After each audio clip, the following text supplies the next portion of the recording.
Thank you, everybody, for tuning in to Conversations with D. I have my special guest, Dr. Ava. She's an internist, entrepreneur, transformational coach, and author, and she's also a media influencer. Thank you for joining me. Thank you so much for having me. You're so welcome. So initially, I contacted Dr. Ava. I want to celebrate her back for Black History, but we postponed it. So I'm happy to have her. I've been following her for a while on Instagram, and she's very inspirational. She's influential, and she's inspiring. And I like the fact that she has good messages for people, and I appreciate that because we need that. And so she was originally born and raised in Haiti, and she comes from a background of physicians. Her BS is in biological sciences from Florida Atlantic University. Her MD is from Ross University School of Medicine. And residency was done at the Medical Center of Central Georgia. And I like the fact that she deals with her focus is in disparity in the Black communities, and mainly because there's a lot of mistrust of the medical system in the Black community. And she's changing that. She's changing the way that things have been going on. And she's also an author of 2 books. And one is titled Paging Dr. You. And that came out in 2020. And Tell Me Where Does It Hurt, 2021. And I think that's extremely inspirational because the book is helping doctors, helping aspiring doctors. And what was the inspiration for you writing Paging Dr. You? And what message do you hope readers take away from it? Okay, so I am an internal medicine hospitalist. So I only take care of adult patients in the hospital setting. And going through my journey of I was born and raised in Haiti. Then I moved to the US unexpectedly. Both of my parents were doctors. And then my mother decided that she wanted to leave because of the political situation and come to the US and start over.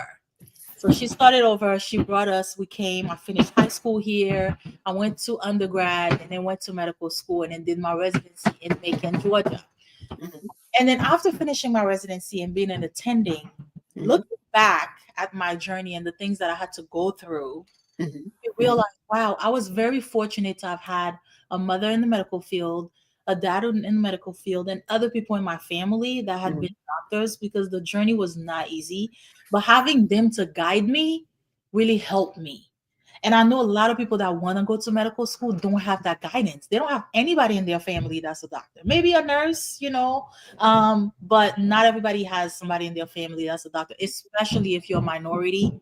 It's only 2.5% Black women and 2.5% Black men in medicine. So between women and men, it's only 5% of doctors that are Black. So I wanted to write something as a guide that's very easy to read, that you can give to a 12, 13-year-old to kind of tell them what they need to do to position themselves for success. Because why is it only 5%? It's not because we're not smart. It's because the way the system is built. The system is built to fail us. It's not for us. And it's just little things, really, start working on your credit early, because you're probably going to need student loans for med school. A lot of people don't have money to just pay for medical school, and you don't want that to be the reason why you don't go. Don't do nothing crazy on social media, because it's going to hunt you later on. What classes you need to take and what major be. So it's just really little simple things just to position people so that they have opportunities to get scholarships, opportunities to just make it. And that's why I wrote the book. It's not even hard to understand. Very, very easy to read, like I said. And what led you to specialize in internal medicine? And what do you believe, and what do you find most rewarding about being a hospitalist? So that's actually a good question, because thank you. Originally speaking, I wanted to do GI, gastroenterology. I wanted to do the gut and the liver and all that, right? The GI system. In order to be a gastroenterologist, you have to go through internal medicine residency first. So internal medicine residency is 3 years. And then later on, I would apply and specialize for GI, which is an additional 2 to 3 years, depending on what super specialty I want to do. And so that's why I went into internal medicine. And then I met my husband, and then we got married, and then I got pregnant my last year of residency. And honestly, I was just tired of like going through school, and I just wanted to live my life already. And I did not Mhm, hate internal medicine. I kind of liked internal medicine, mhm, especially hospital medicine. mhm. So that's when I said, you know what, forget it. I'm not going to pursue anything further. I'm just going to remain a hospitalist. And that's why I'm here now. That's amazing. And so, because we all know, like, you have 4 years with your Bachelor of Sciences, and then you have 4 years as a residency, and then 4 years in medical school, correct? Yeah, it's 4 years of medical, it's 4 years of Mm-hmm. undergrad, Mm-hmm. 4 years of medical school, Mm-hmm. and then you apply for residency. In the Is that special, 4 more? it depends. Internal medicine Mm. is 3 years, OBGYN is 5, general surgery is 5. Um, Cardiology, you have to do internal medicine first, then cardiology. Mm. So that might be anywhere from, you know, 4 to Wow. 7. So it depends on what you want to do. And a lot of specialists have to go through internal medicine first, which is 3 years, and then do their specialty. So it's Mm. all different. It depends on what you're trying to accomplish. Mhm. Some Mhm. residencies are like 7 years. Mm. So, yeah, but everyone has to do the 4 years of undergrad and the 4 Mhm. years of medical school. And some people, even after undergrad, Mhm. do a Mhm. master's or do further studies before they go to medical school.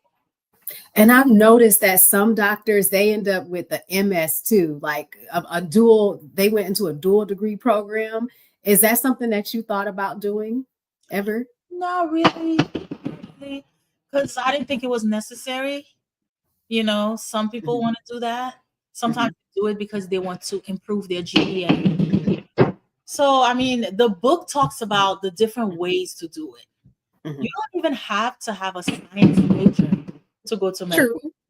You know, That is very true. education, you could do art, you could do theater, you could do any major really to go to med school. But there are ways to do it. So I always tell people to do what makes you happy so that you can enjoy it and so that you can have good grades. But Amen. all that in the book, yeah. Amen. What advice do you have for someone studying for the MCAT for acceptance into medical school? Because I know my old roommate, she actually decided to not go to medical school because of that. She showed me each book, like it was so big. I said, "Oh no, you can have that, girl. I don't want it." It's a lot of material. It is a lot of material, but you really have to come up with a schedule because while you are still in school, taking your regular classes, that you try not to fail, you have to now, on top of that, make some time to study for the MCAT also. So you have to be Mhm, very, very disciplined and have a study schedule that you need to stick to. mhm, Um, and I even recommend taking MCAT classes, which you can take in the evening after school, so that they can mhm, kind of teach you the exam, how it is, the format of the questions, give you material to study. mhm. I tell people to dedicate 3 to 4 months of constant studying just for the MCAT because it's such an important test for med school acceptance. It sounds similar to the LSAT too, because you have to really, it's a test of endurance. And I've taken that sucker so many times. I'm gonna be an attorney one day. We praying. Yeah, That's what I want. we'll So yeah, it's a lot. for sure. Yeah. So how did your experience at Ross University School of Medicine prepare you for your medical career? So my journey was different in that when I started my undergrad, um, looking back, I'm really glad that I was around the people that I was around. You know how Mm, your parents, your mom always tells you that the people around you can make or break you. mm-hmm. I mean, at the time, I didn't understand, but now I know that it is so true because I was lucky enough to be around people that really wanted it. So I was around people that wanted to go to dentistry That's school, good. med school. So we studied together. We explained things to each other. There would be a time where we would be in the library or Mhm. like in a hall, and then 10 o'clock they would close the doors, but we would stay and Mm. study all the way till we walk the next morning, take the test, and then go home and sleep. So Mm. I did that, passed everything, and applied to medical school in Mhm. the UK. So I actually did my first 2 years of med school in England, That's awesome. but I didn't really like it. The weather was bad. The people were kind Mhm. of, because of the weather. It was always cold. Mhm. It was Mhm. always raining. Mhm. So that's when I applied to Ross University after my Mhm. first 2 years, and then Mhm. my clinical rotations with Ross University. So at the Mhm. time, Ross University was in Dominica. Now I think Mhm. they were in Dominica. So I never really went to the island. I just Mhm. did clinicals with them. So the way Mm. medical school is, the first 2 years of medical school, it's Mhm. all books and study and classes. And in the last 2 years, it's a lot of clinical rotation. So you're going through hospitals, rotating around different specialties for the last 2 years. And so Ross was on the island for the first 2 years. And in the Mhm. last 2 years, they have all their students in the US Mhm. rotating through different specialties. So I came back to the US, transferred into their school after Mhm. my USMLE, and then did all my clinical rotations with the school. So I graduated with Ross University, but I did my first 2 years in the UK. That's awesome. How did you pace yourself for the MCAT? You have to have a schedule. That's what I tell everyone. Everybody is different in the way that they study. Some people like to study by themselves. Some people like to study in a group. Some people like to take courses and classes. But regardless, after all of that, you still have to find the time to be able to put that stuff in your own brain. It doesn't matter if a teacher is speaking to you and explaining things. You're still gonna have to find the time to read the material, do the questions, go through the stuff over and over again so that it can register in your own brain and stay inside your own brain. So I always tell people that ask me that question, Mhm. learn your study style. What is Mhm. your study style? Okay. Some people like to read in a book because they want to highlight. Some people like to read on their phone electronically. It's different. So you learn your study style and you find people around you that are going through the same thing that you're going through for a support system. You need that support system because it's not easy. It's a very, very difficult test. Um, and you have to study for that test while you have classes to study for. Unless Mhm. you decide to do the test in between, like if you graduated from college and you have a Mhm. Mhm. break and then you take that test, but you still have to dedicate 3 to 4 months just to study for the exam before you take the exam. It definitely sounds similar to the LSAT because, like a lot of people, it was hard for some people because of the different areas, the logical reasoning, the games that they just took off because it was obviously a disadvantage for visually impaired individuals, which they should have took that off the test anyway because that wasn't fair for them to have to take that. I mean, how are you drawing things and that wasn't fair for them. So I'm glad that they took that off because that was a disadvantage for visually impaired people. Yeah. And what advice do you have for being matched with with your number one school? Because I this is match season, Yes, so it's match. So the way that I describe the match is the same way as the NFL draft. That's how I don't know if you watch football. I don't mhm, watch mhm, football that much, but mhm, for the NFL draft, a lot of the players don't know where they're going, which team are going to pick them, where mm, up, what state they're going to end up playing for. Right? mhm, It's the same thing for the match. So you go through your interviews, you mhm, apply to a lot of different residency programs, mhm, and you may apply to 50, for example, mm, and only get 15 interviews, right? mhm, So you go to as many as you can. mhm, If you end up going to 7 interviews, then you start ranking those 7 places from your number one to your last. mm, Only rank the places that you actually went and interviewed at. So if mhm, I interviewed at 7 places, I'll put which one is my number one, which one's my number two, which one like that. mhm, The same mhm, thing the residency programs do. Every residency program has a certain mhm, amount of slots that they mm, accommodate. Okay, internal medicine in a hospital in Texas may have 20 spots because it's a big place. Some other places may have 40, some other places may have 3 or 4. Mm. Regardless, they also interview a lot of people, and they also rank on a list of 1 through however many interviews that they did, who's their number one, who's their number two, who's their number three, and they submit it, and you Mm. submit your list. And then Mm. the computer system will match you.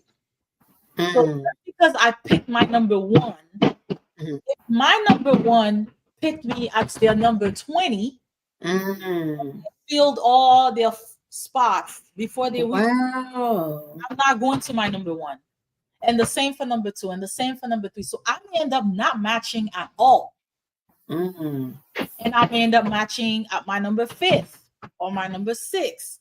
So nobody knows where they're going to end up until match day, when they open up their envelopes or their email and they find out where they matched and where they're going to be living for the next however many years, at least 3 years. Wow. So it's kind of like a big deal because you find out a few days before that you match, but you don't know where for another Mm. 4 days. Mm-hmm. And that's very nerve wracking because that's where you're going to live for a few years, you know? That's this. It's a very complicated system, but that's how it works. So It I did not seems like match. that. I did like at Mm. the time of when I was doing residency, when I was applying for residency, there Mhm. was something called a pre-match. Mm. Pre-match was only for people that had graduated from outside the country. Mhm. Mhm. You were allowed to pre-match. They don't do that anymore. But pretty much, I went for my interview. Mhm. Mhm. And one of the programs, that program director called me the next day and he said, "We really like you. We are going to give you a spot, but you have to drop Yay. you have to drop out of the match altogether. If you Mm. accept my spot, I'm gonna remove one spot from my availability because I'm gonna give it to you. But you have to drop out of the system." And I took it. I was like, okay, I took it. So I didn't have to go through the match. I accepted it, Mhm. and that's how it worked out for me. But they don't do that anymore. They don't do the pre-match anymore. Really? Why did they stop it? I don't know. I don't know if it's politics. I don't know why they stopped it, but everyone has to go through the match system. And there's a lot of people that don't match. There's, I think, thousands of people don't match because they don't have as many residency programs. I mean, as many residency spots that they have people applying for. So you can have one spot and maybe 10 people applying for it, Mhm. you know? So they don't have a lot of spots in comparison to the amount of people applying. So there are people that don't match. And if you don't match, you just have to apply again the following year. Mhm. That's how it usually works. So what are you doing to then? Do you like work for like maybe NIH or You some are you're science technically research? a doctor because you graduated medical school, but you cannot clinically see patients. So you Mhm. can decide to shadow, you can decide to go back to school and do something for a year, you can decide to do some research, Mhm. anything to add to your CV so that when you apply again, you can say, look, I did this during my year off. So now I'm a better person or a better candidate because I was able to do X, Y, and Z. And then you apply again and hope for the best. Okay, so basically, like they could, if they don't get, if I didn't get matched, I could basically go like travel for a year and volunteer in like countries and stuff. That would be cool. You can do whatever you want. You can get a job if you want doing something. But a lot of people do something that's going to enhance their CV to make them look better when they try again the following year. What is the percentage of that, like of people who don't get matched? Is it high? I don't know actually, but I heard somewhere, and I don't know. Don't quote me. I don't know if it's true that Oh it was yeah. almost 10,000 people that didn't match. But I Wow. don't know if that's really an accurate number. I'm not sure, but I heard somebody say that once. And with that being said, like since there's only like 5% of Black people there, that's really not cool. In medicine, that's really bad. That's really we Yeah, got to get more doctors. that's Yes. why I do what I do, and that's why I wrote the book, Paging Doctor You, and that's why I wrote the book, Tell Me What Does It Hurt, is because you can't be what you don't think you can be. You can't be what you never seen yourself Mm-hmm. being. So a lot of our kids on TV, they're seeing ball players, they're seeing Mm-hmm. rappers, Mm-hmm. they're seeing actors, which is fine, but they don't see the doctors, they don't see the lawyers, they don't see that represented on TV. So to them, it's not even something that exists that they can't even think of being because they don't see it represented in front of them all the time. So that's a problem, you know. And on top of it, it's not a lot of doctors in their families. The 25% Mm-hmm. are black, so a lot of us don't have a doctor in the family, so they don't know what that life is like. Mm-hmm. There's also a stigma out there that if you're a doctor, you're, especially as a woman, you're not gonna have time to have kids. You're not gonna have time for your family.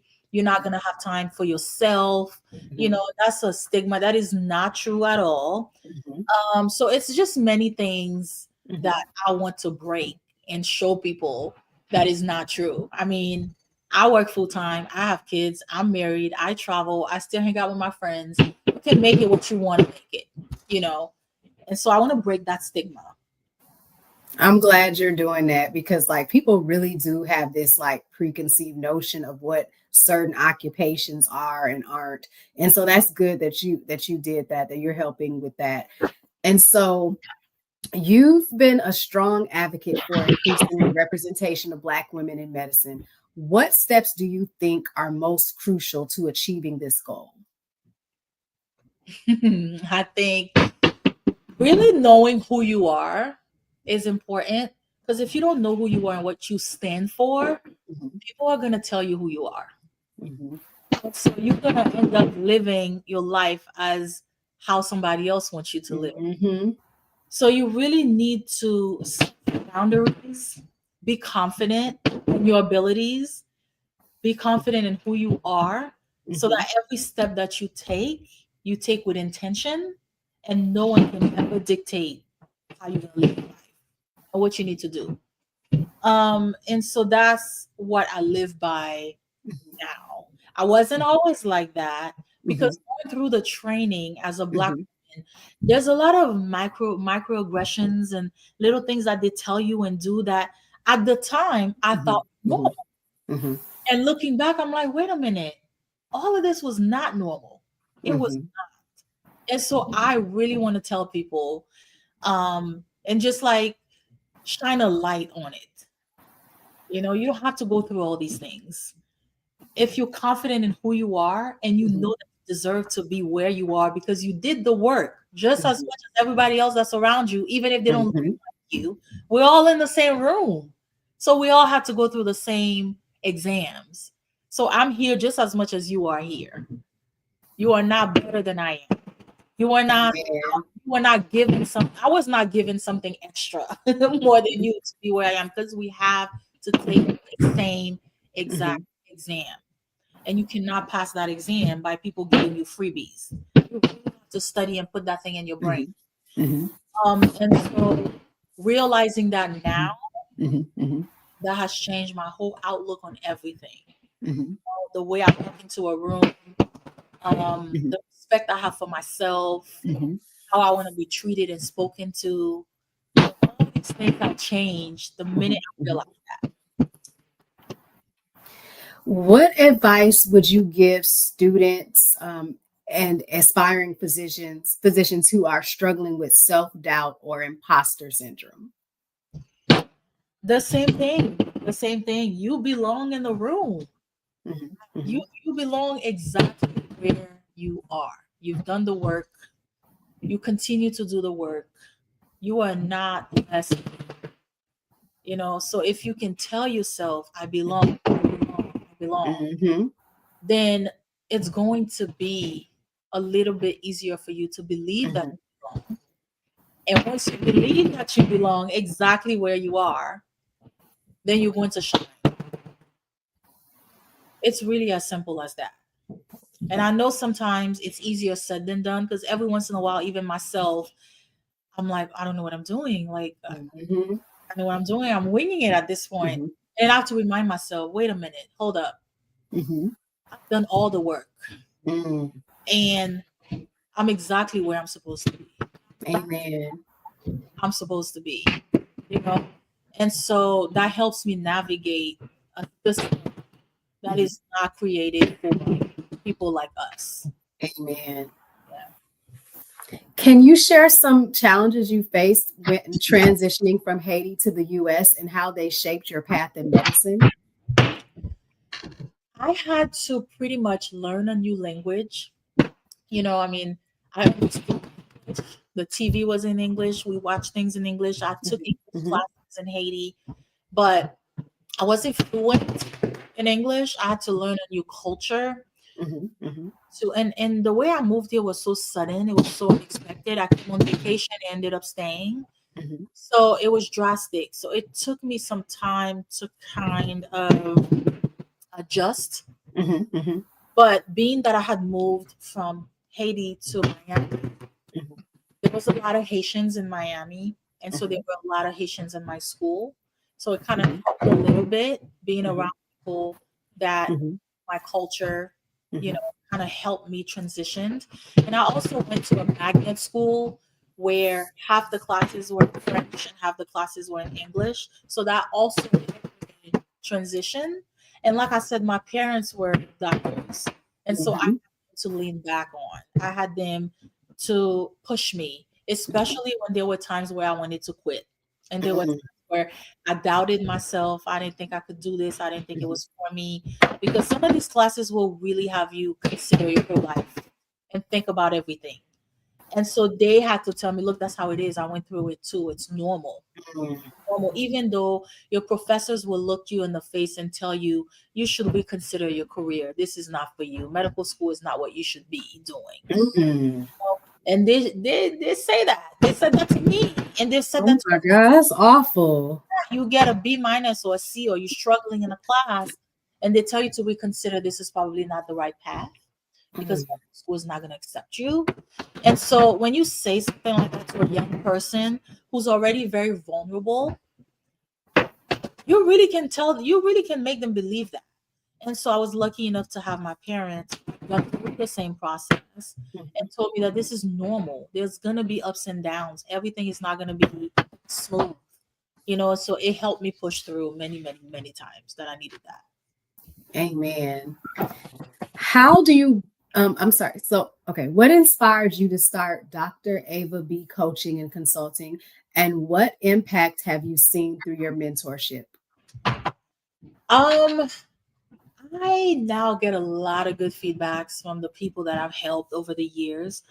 I'm very open with answering questions in the DM. I even get on calls sometimes when I'm driving and talk to people and kind of give them advice and tell them what they need to do and push them, because I really, really want to see us succeed. I really want to see more of us in this field because our kids are going to need to see doctors that look like them because representation Mhm, means everything. You can't be comfortable with a physician that doesn't understand your background, that doesn't mhm, understand where you're coming from, your culture. And so you not being able to open up to them mhm, mhm, is also a disadvantage for yourself because you're not really able to tell them exactly how you feel. And they don't understand you either. So mhm, it makes it very hard to interact and find mhm, a good mhm, doctor. And it makes it mhm, you even want to go to the doctor when you have those kind of feelings.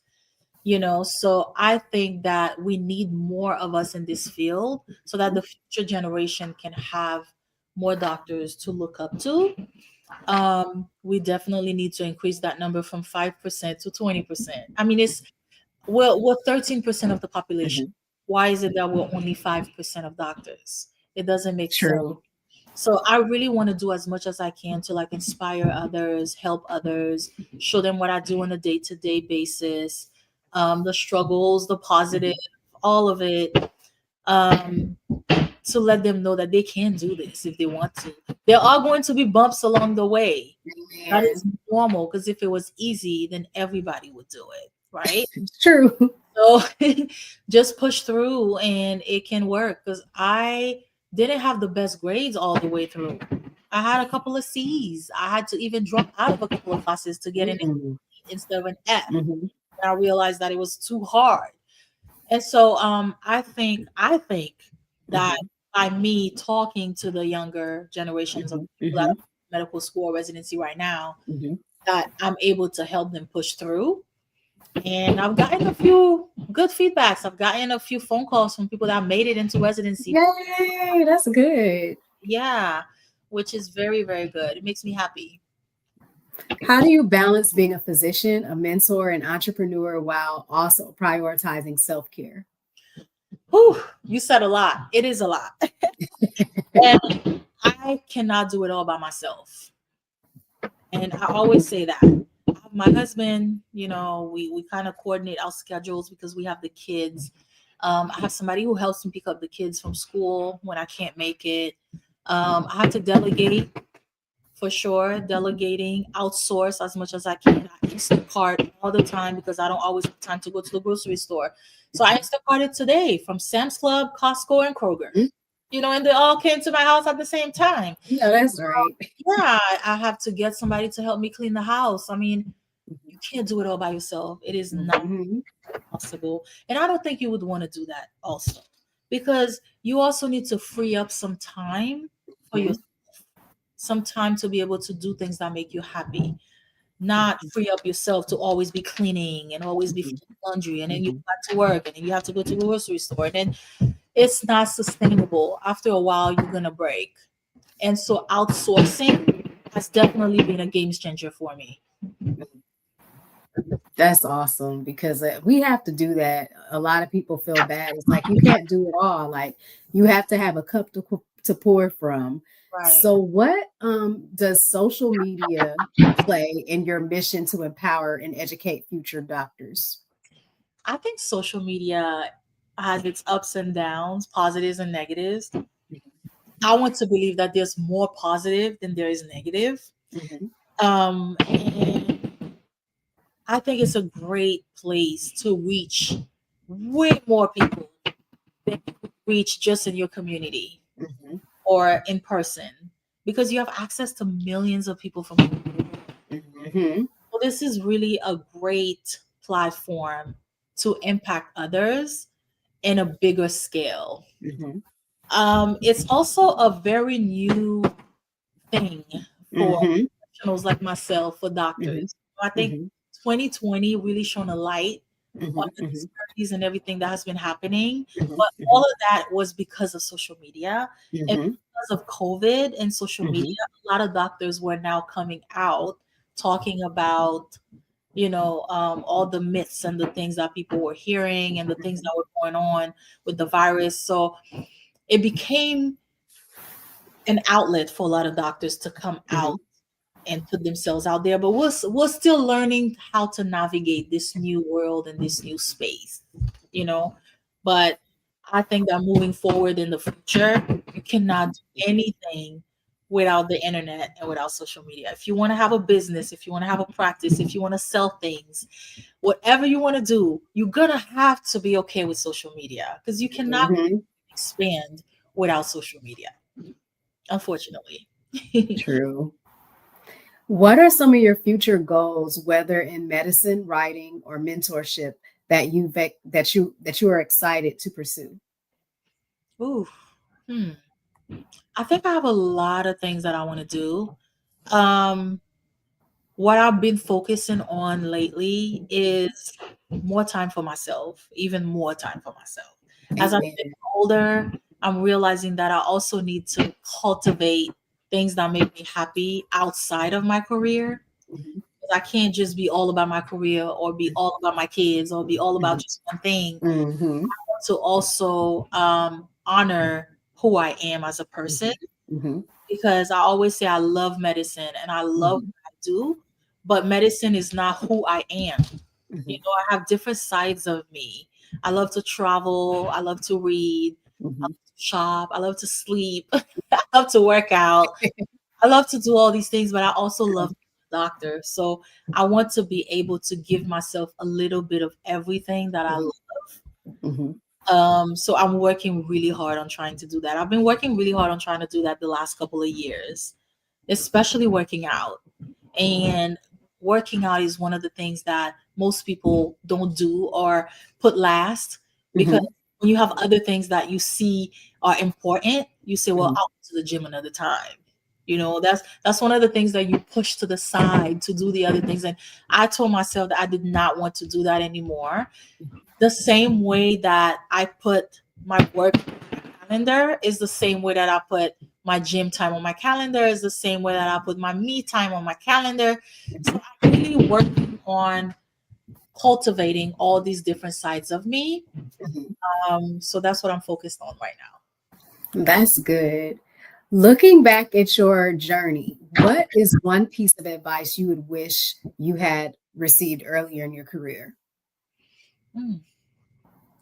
One piece of advice I had Mhm, received early in my career, that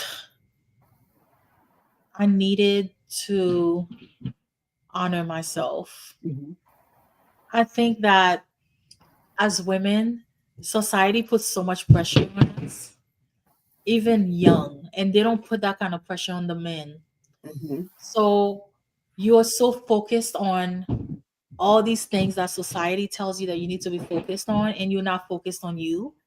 So most of us don't really know who we are until we're in our 30s or 40s, mhm, because we've been doing so many things. I was rushing through school, then I got married, then I had the kids, then all of that without thinking about me. What did I want? What was in there for me? I was doing everything for everybody mhm, else. mhm. And then when I was in my mid 30s is when I started realizing how important it was for me to honor myself. And so I just wish that I had done that sooner, because there's a lot of things that I probably would have done differently.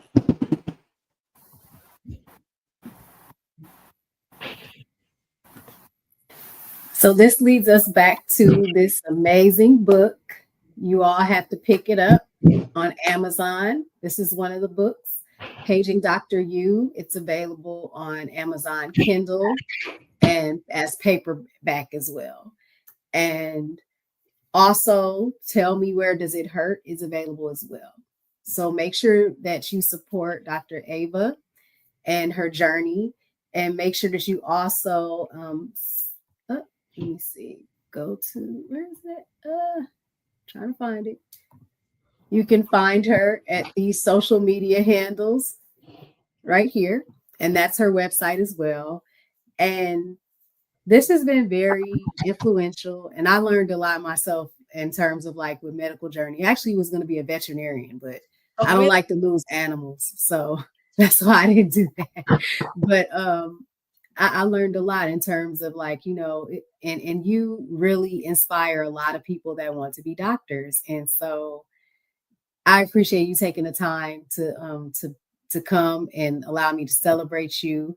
And this has been great. It's been very enlightening. And I hope that people that watch and want to start a journey, and whether it be in medicine, whether it be in, being an attorney, being whatever you choose to pursue in life, that you are inspired to do so, and that you don't let anything limit you, and that you just go for it, because it can be hard at times for us people, the blacks and browns. It can be extremely hard. And then another layer, being educated and being a woman as well, that can be extremely hard. And so we definitely suffer from imposter syndrome. I myself can say that I deal with it, where, oh, do I really deserve to be here? Like, okay, yeah. So thank you so much. And I promised that I was not going to hold her over, and I did good. Thank God. So thank you, everybody, for tuning in. Have a great night, everybody. Thank you for having me. Thank you. You are so welcome. Bye.